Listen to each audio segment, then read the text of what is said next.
Bismillahirrahmanirrahim. Alhamdulillah, asyhadu an la ilaha illallah, asyhadu anna Muhammadar Rasulullah. Kita bersyukur pagi ini Allah masih berikan kesempatan kepada kita untuk dapat bermuwajahah via Instagram ini untuk melanjutkan daras kita terhadap risalah-risalah Buya Natsir rahimahullah ta'ala. Dan pagi ini kita akan membaca tulisan beliau berjudul Kalimah Hak Lebih Tajam dari Mata Pedang.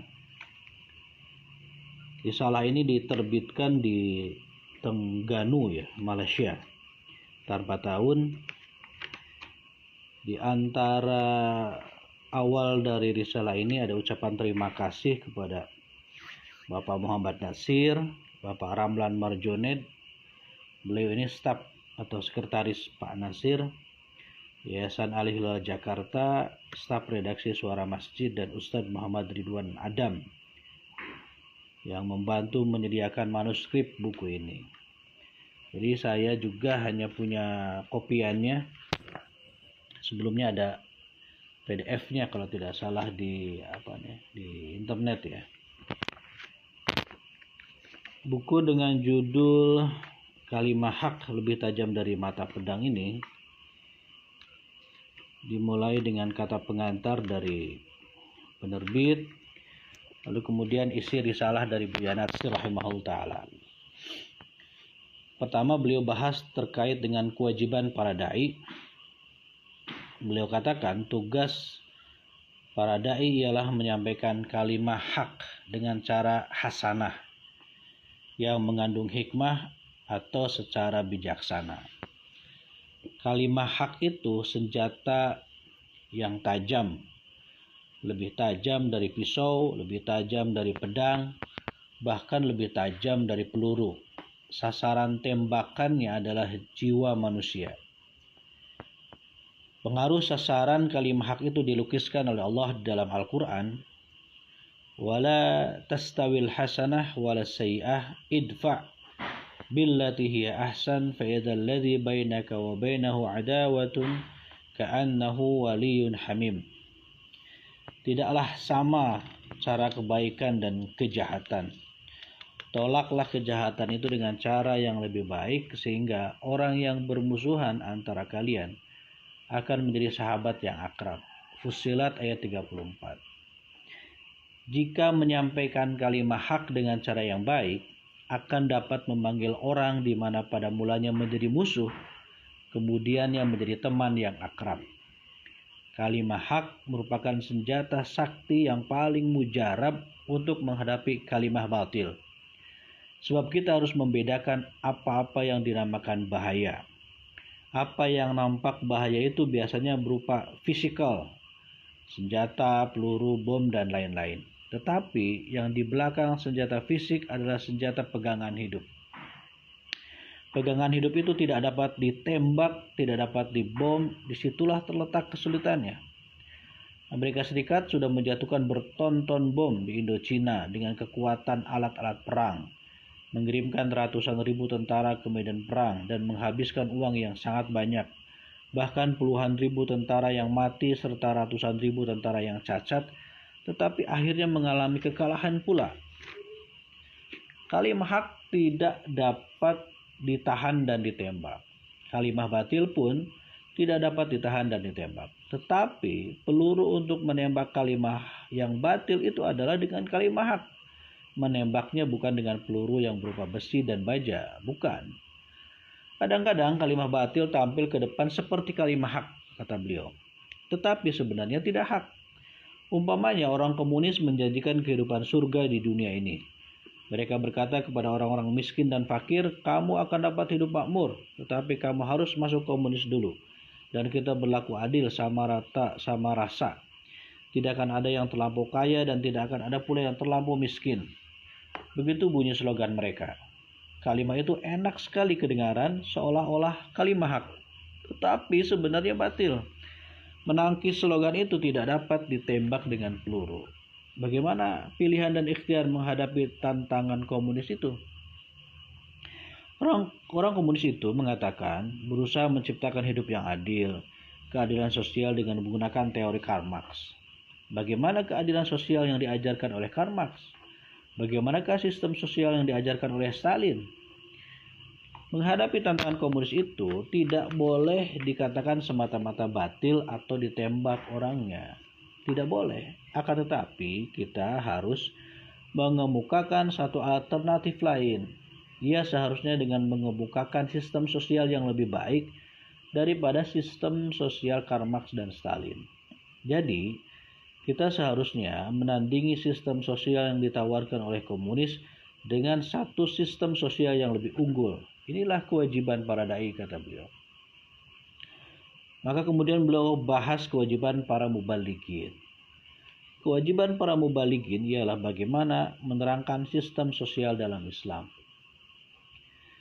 Para mubalighin atau para dai berkewajiban menyampaikan hal ini di tengah-tengah masyarakat tentang bagaimana caranya hidup yang sesuai dengan sistem sosial di dalam Islam.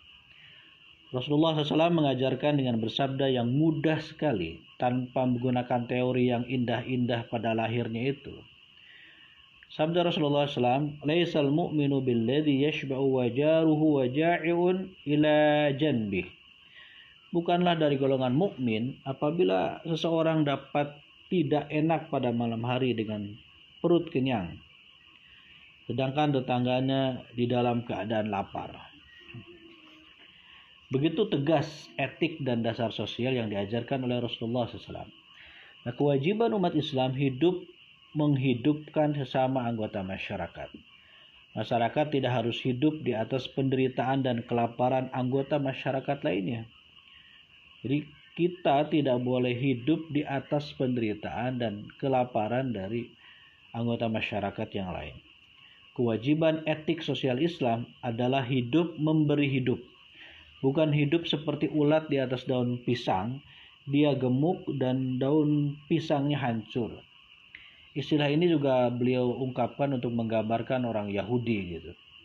Orang Yahudi itu diberi hidup, diberi kesempatan, diberi kedamaian, diberi perlindungan. Contohnya di Palestina awal-awal mereka datang, tapi kemudian mereka malah merebut, menghancurkan, menduduki, menjajah negeri Palestina.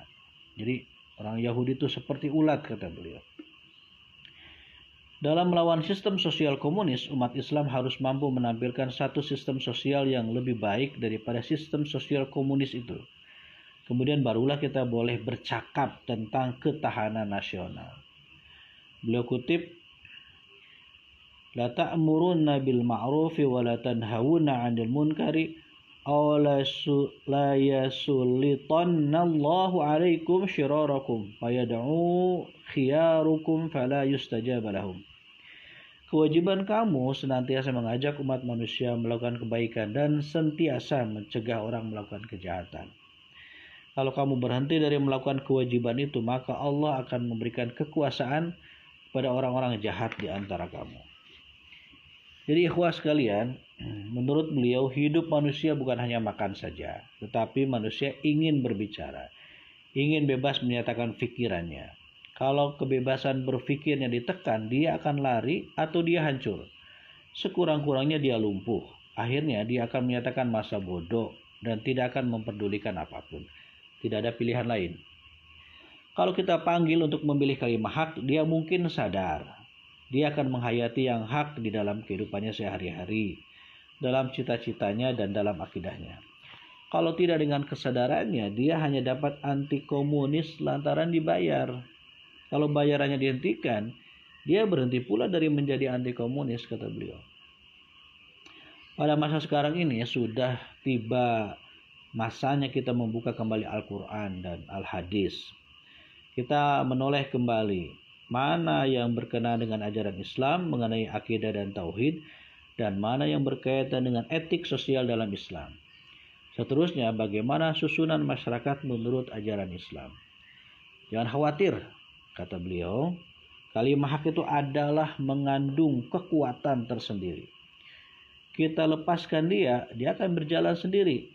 Tetapi melepaskannya dengan cara yang baik, dengan cara hasanah yang mengandung hikmah, Menyampaikannya tidak boleh bosan, harus sabar, harus terus-menerus walaupun tidak nampak hasilnya secara cepat. Walaupun ada orang yang jengkel melihat kita, teruskan saja asalkan apa yang disampaikan itu kalimah hak. Kewajiban para dai, para mubaligh dan ulama tidak hanya sekedar memberikan fatwa bahwa komunis itu haram. Jadi beliau khitabnya, konteksnya adalah berkaitan dengan pertarungan antara Islam dengan komunisme. Tetapi tentu saja kemungkaran banyak bentuknya selain komunisme itu. Tidak payah kita yang mengatakan demikian. Orang awam pun juga bisa mengatakan komunis itu jahat. Nah, kewajiban umat Islam adalah mengemukakan alternatif dalam menghadapi sistem komunis itu atau apapun bentuk kemungkaran itu. Perlu mengemukakan alternatif yang baik untuk menghadapi sistem yang buruk. Kewajiban para dai dan mubalighin adalah bekerja lebih giat daripada masa-masa yang lalu. Kesimpulannya, kata beliau, kita sebagai petugas-petugas penegak kalimat hak hendaklah menyiapkan diri dengan sebenar-benarnya. Kita tampil sebagai tentara-tentara kalimah ilahi. Kalau menyampaikan kalimah ilahi itu, maka sampailah ke tempatnya, yakni sampai ke dalam lubuk hati nurani umat. Pada setiap masa yang lalu, kini, dan akan datang, tugas dakwah itu hendaklah berjalan terus. Kalau ingin menjadi ulama, maka ketahuilah al-ulama'u warasatul anbiya. Beliau kutip hadis Rasulullah SAW. Ulama adalah pewaris dari para rasul dan para nabi.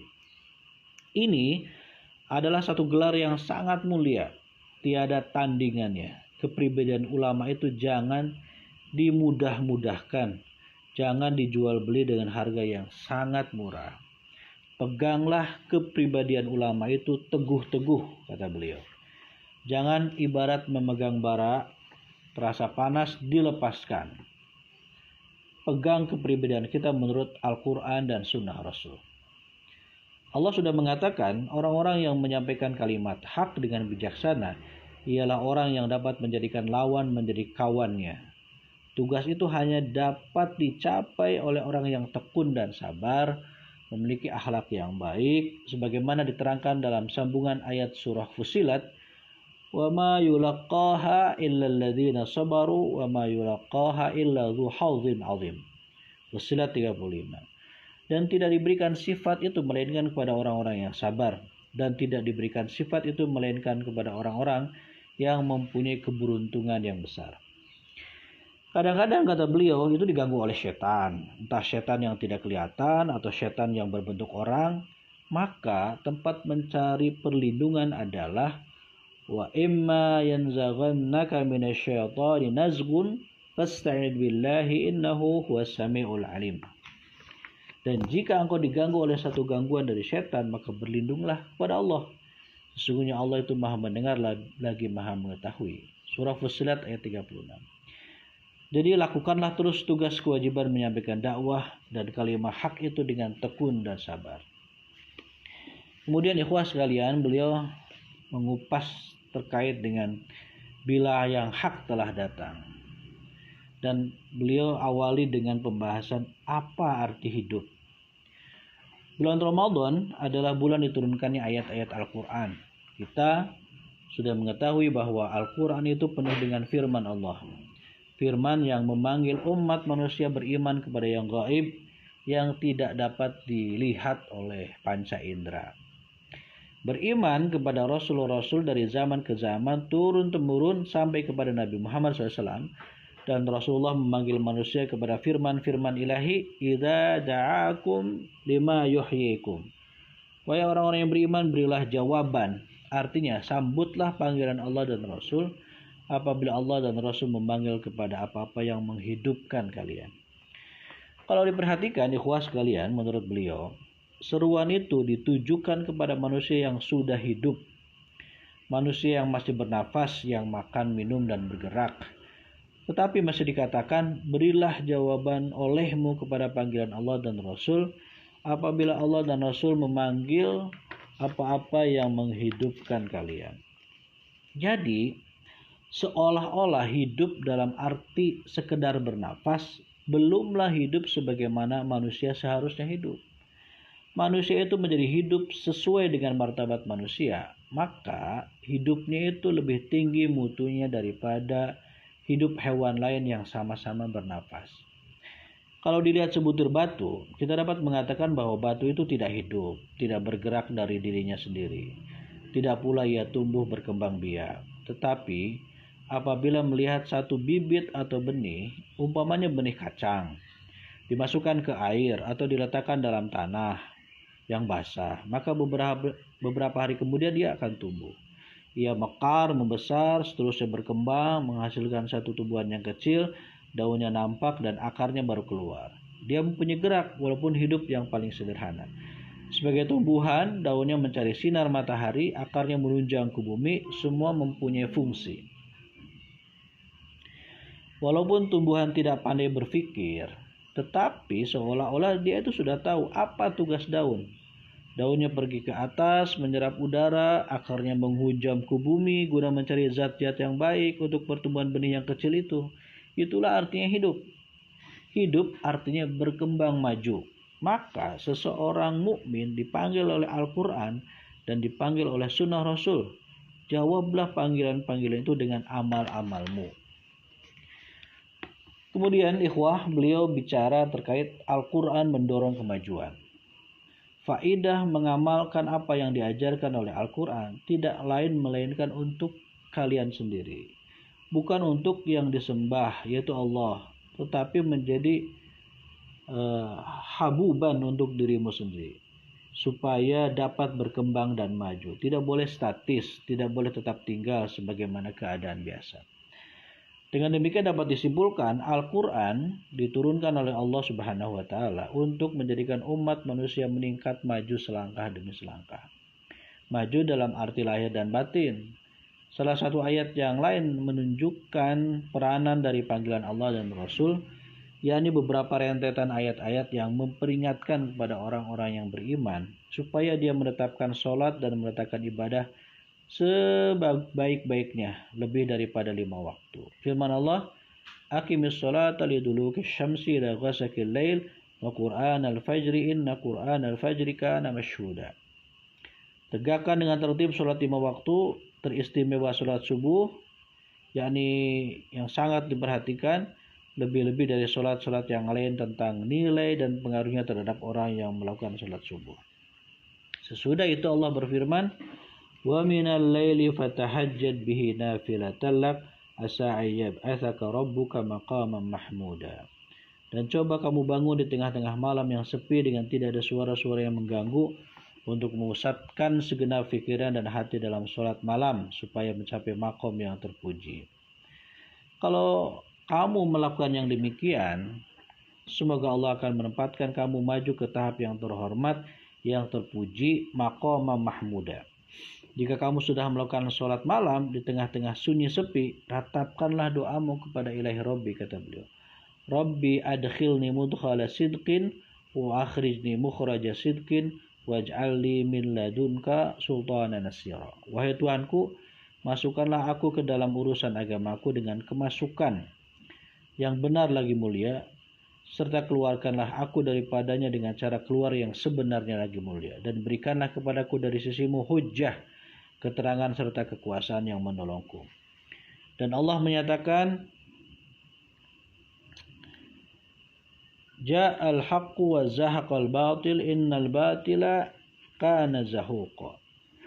Telah datang kebenaran atau al-Islam dan hilang lenyaplah perkara yang salah, yang batil, kufur dan syirik. Sungguhnya yang salah itu memang akan perkara yang tetap akan lenyap. Ditunjukkan oleh Al-Quran dan Sunnah Rasul bagaimana seorang mukmin itu maju, berkembang hidup dari satu tingkat ke tingkat yang lebih tinggi, sehingga menjadi manusia yang lebih tinggi martabatnya daripada sebelum mengerjakan sholat malam. Kemudian beliau berbicara tentang Al-Quran obat penyakit rohani. Adapun ibadah puasa diwajibkan kepada kita supaya kamu bertakwa kepada Allah, supaya kamu pandai-pandai menjaga dirimu daripada tuntunan hawa nafsu yang tidak terkendalikan, agar kamu mempunyai kemampuan mengendalikan diri. Orang-orang yang pandai mengendalikan dirinya, martabatnya lebih tinggi dari orang yang tidak pandai mengendalikan dirinya. Maka ibadah puasa adalah suatu panggilan Allah yang wajib disambut dengan amal untuk keperluan kita sendiri, supaya berkembang dan tumbuh menjadi manusia yang lebih baik daripada sebelum kita berpuasa. Diperingatkan sesudah itu dengan satu ayat sebagai penutup rentetan ayat itu dikatakan, kami menurunkan Al-Quran itu apa-apa yang merupakan obat, ma huwa syifaun, yang menyembuhkan kamu dari segala macam penyakit rohani, yang merupakan penyakit-penyakit takut, penyakit batin, penyakit was-was, dan lain-lain. Apa yang ada dalam Al-Quran itu sesungguhnya menyembuhkan kamu daripada penyakit-penyakit. Jika kamu sudah melakukan hal itu, maka kamu maju ke tempat yang dirahmati oleh Allah dan diberkatinya. Dengan ini dapat dirasakan rahmat ilahi itu dengan rasa kebahagiaan hidup. Ianya dapat dirasakan walaupun kita secara fisik tidak mempunyai banyak harta benda. Sebenarnya kebahagiaan hidup yang datang itu berupa rahmat dari ilahi. Rahmat ilahi yang diberikan kepada orang-orang mukmin itu tidak dapat dibeli dengan uang dan harta benda. Tidak dapat dibeli dengan senjata dan tidak dapat pula dibeli dengan gedung-gedung yang besar dan bagus-bagus. Orang yang tinggal di pondok buruk pun, jika Allah mengendaki, dia akan merasakan kegembiraan dan kebahagiaan hidup, tetap akan dapat mengecap kebaikan. Itulah ikhwah beberapa bagian yang menjadi bahasan Buya Nasir rahimahullah ta'ala terkait dengan risalah beliau berjudul Kalimat Hak Lebih Tajam dari Mata Pedang. Jadi kalimat yang benar itu lebih efektif, lebih efisien, lebih mengena untuk melawan kemungkaran, kebatilan daripada peluru, daripada pisau, daripada golok, kata beliau. Maka kemudian kita harus terus menyuarakan ini, berdakwah untuk menyampaikan kalimat hak ini, berdakwah dengan penuh kesabaran dan penuh ketekunan, meskipun kadang orang jengkel, kata beliau, melihat kita, tidak suka melihat kita. Tapi teruskan saja berdakwah kalimat hak itu, asalkan memang apa yang disampaikan adalah kalimat yang hak. Dengan cara yang hasanah, kata beliau, dengan cara yang terbaik, agar kemudian dakwah atau kalimat hak ini dapat diterima pula dengan baik. Sehingga itulah ikhwah sekalian, Ustaz Hendra dan kawan-kawan yang lain, insyaallah mudah-mudahan bila ada waktu besok pagi kita lanjutkan dengan risalah-risalah Buya Nasir yang lain. Rekan-rekan bisa bergabung di channel YouTube Nasir Corner atau follow Instagram Nasir Corner untuk mengikuti kajian-kajian yang telah lalu, dan kita bisa mengambil istifadah dari apa yang dipesankan, dinasihatkan oleh Buya Nasir. Demikian, mudah-mudahan bermanfaat. Hadanallahu wa iyyakum ajma'in. Aqulu qouli hadza wa astaghfirullah li wa lakum. Assalamualaikum warahmatullahi wabarakatuh.